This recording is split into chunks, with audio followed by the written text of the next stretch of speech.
Perseguição contra a fé em Deus.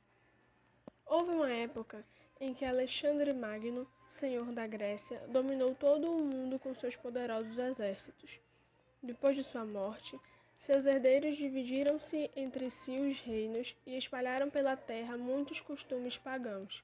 Até em Israel, muita gente começou a deixar a sua religião natural de lado. Nesta época, o exército do rei Antíoco Epífanes, depois de invadir o Egito, atacou Israel, saqueando o templo e matando todos os que haviam ali. Os israelitas fugiram para as cidades vizinhas, porém só os estrangeiros puderam ficar em Jerusalém. O rei Antíoco fez uma lei segundo a qual todos os povos deveriam ser um só povo e ter uma única religião, fazendo sacrifício para os ídolos. Muitos israelitas conformaram-se com a nova lei, mas houve alguns homens corajosos que lutaram pela liberdade de sua religião. Contra eles começaram uma grande perseguição, onde queimavam as escrituras sagradas e matavam as mães que levassem seus filhos para circuncidar, o ato de consagrar o filho até Deus. Foi nessa época que um homem muito velho, chamado Eleazar, foi preso porque era doutor da lei do Senhor, e o torturavam para obrigá-lo a comer carne de porco, já que isso era proibido aos judeus pela lei do Senhor. Comer essa carne significava renunciar ao Deus único, mas ele, que desde a infância amava a Deus, disse: não era apropriado aos 90 anos dar um mau exemplo aos jovens, que poderiam se desviar por minha causa. Isso seria uma vergonha para minha velhice. E assim ele foi morto, louvando a Deus por ter sido fiel a ele até o fim.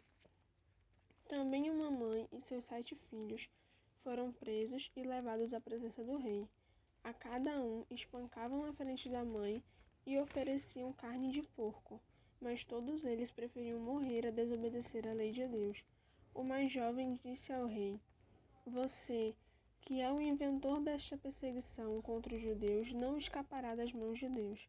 E a mãe encorajava a todos.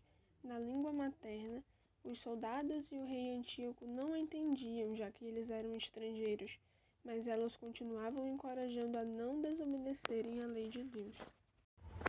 Os que eram fiéis a Deus organizaram uma resistência.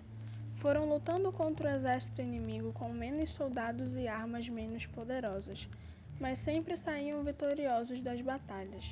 O líder dos israelitas, Judas Macabeu, dizia: não tenham medo do número do exército inimigo. Vamos clamar ao nosso Deus e todos saberão que Israel possui um libertador e salvador.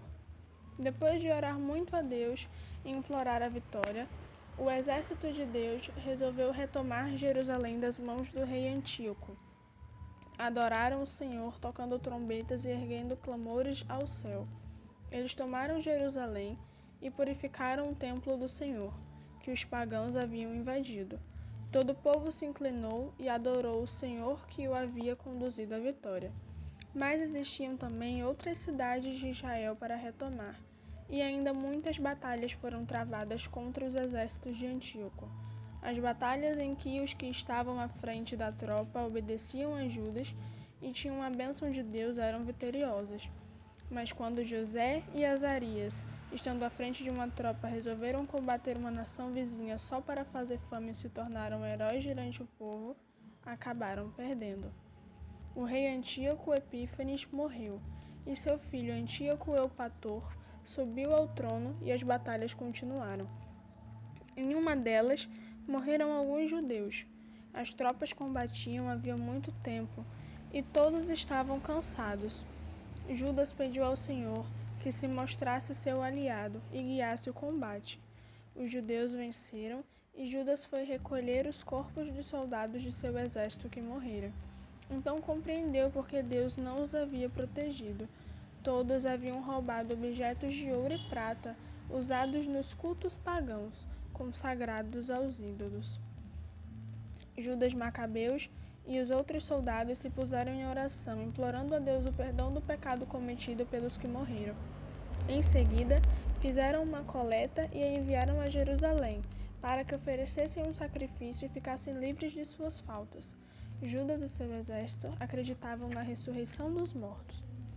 Houve uma batalha em que o exército de Judas teve medo dos numerosos inimigos e muitos fugiram. Mesmo Judas já tendo dito a eles que a vitória não depende do número de homens do exército, mas da força que desce do céu, os outros o aconselhavam a fugir e salvar sua vida. Mas Judas disse: Livre-nos, Deus, de proteger desse modo. Se chegou a nossa hora, morramos corajosamente por nossos irmãos. Sobraram apenas 800 homens com ele.